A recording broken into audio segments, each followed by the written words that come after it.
Hey everyone, it's Ian from the Postal Hub Podcast here.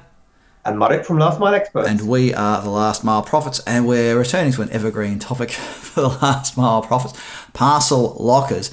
Interesting news coming out of Germany, where Deutsche Post has recently announced that it has installed its 5,000th Packstation, and it's on its way to achieving a target of 7,000 by 2021. That's just in Germany, I imagine. 7,000 Packstations just in Germany. Marek, 5,000 sounds like a big number. Well, to an Australian, it sounds like a big number. But is it enough? Will 7,000 be enough? And what do you think of Deutsche Post's strategy here? What were you thinking when you heard this news? A lot of questions you've raised there. Yeah. I think let's start with the first one, if I remember them all. Is it enough? Germany's about 85 million, if I'm not mistaken. Something of that order. So minimum viable product, not optimal, would be about 8,500. So that's the first answer, not enough on its own. Of course, if they use them well to work together with access points or PUDOs, could be enough. Because that's the other thing, is that they've got something like 10,000 PUDO points plus post office network. So the out-of-home network is quite big, and it's fairly well integrated. If there's a failed first-time delivery for on the postal network, they can redirect that parcel instead of to a post office or a PUDO. They can also redirect it to a parcel locker where the locker is available. So it's fairly well integrated, I'd say. I think it's pretty well integrated, but when we think about the fact that actually Deutsche Post were the guys who invented an important part and patented an important part of locker technology. I think, by the way, the patent expires next year sometime, which, by the way, you might ask why so few other operators are in Germany. Well, that was what I was going to say, is because as far as I'm aware, there's Deutsche Post DHL, there's Amazon.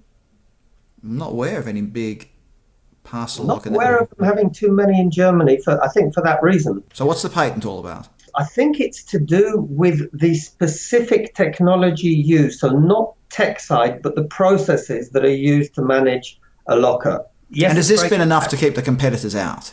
I think so in Germany. Right. It hasn't worked outside Germany because it's a lot more difficult. But in Germany it has worked. And you know, if we look at it, there aren't too many competitors there.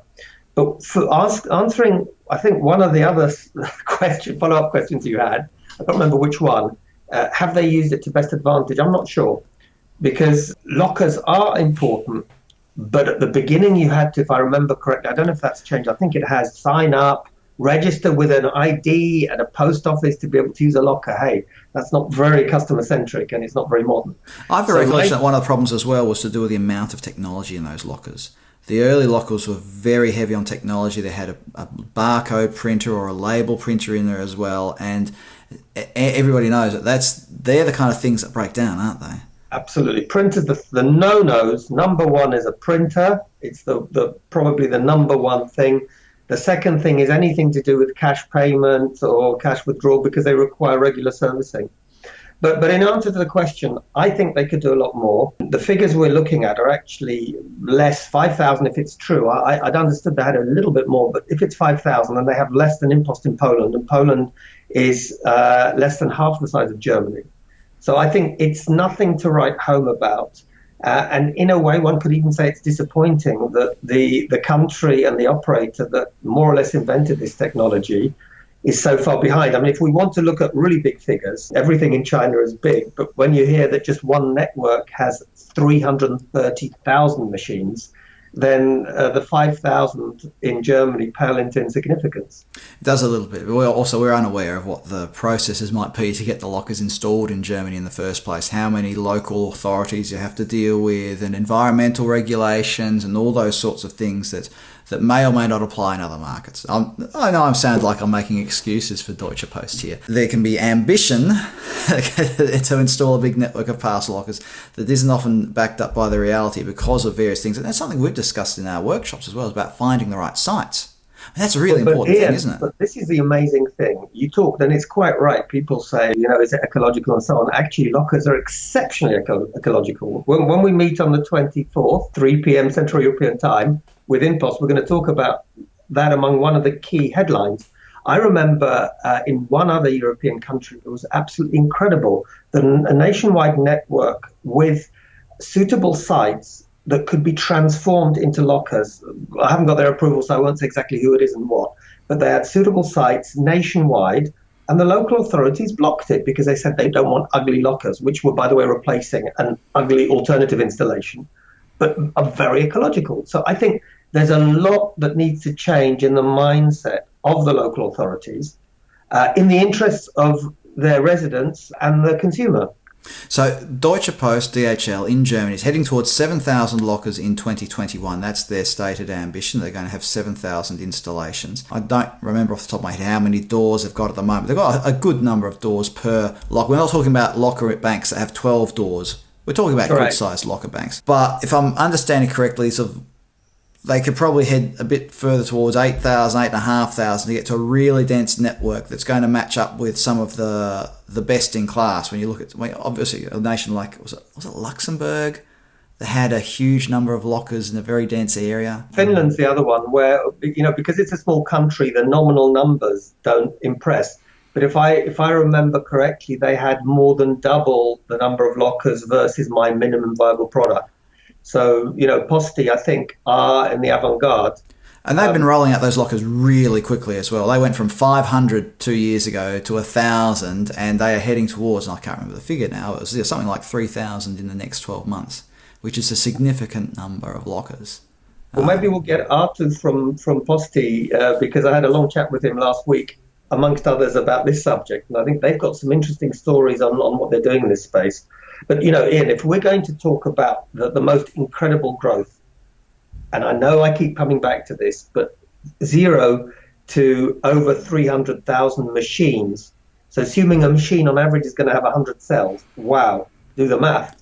That expansion, if I may interrupt briefly, is a lot of that is about the fact that it's not tied to one carrier.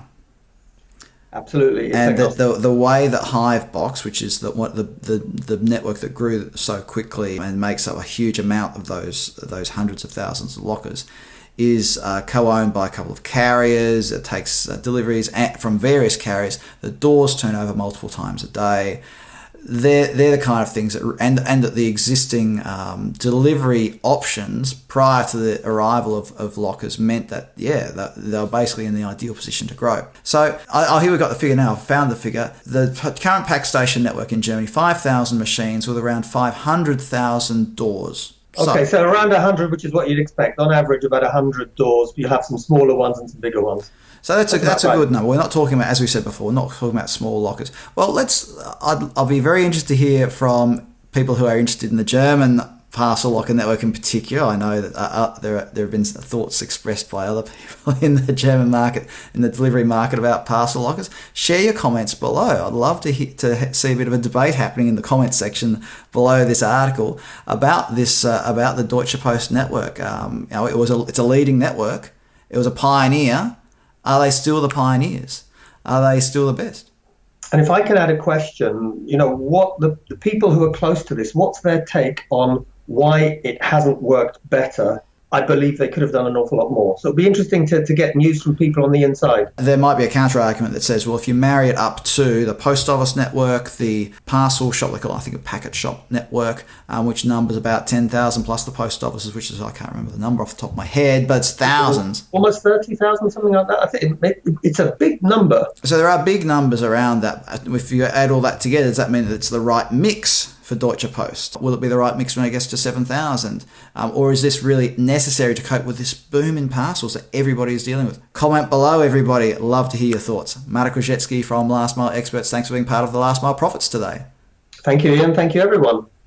Hey, everyone. Hope you enjoyed this episode of the Last Mile Profits. Make sure you subscribe, hit the subscribe button, and also the notifications bell so you get a notification every time we add a new video to this channel. Look forward to sharing more stuff with you on the Last Mile Profits.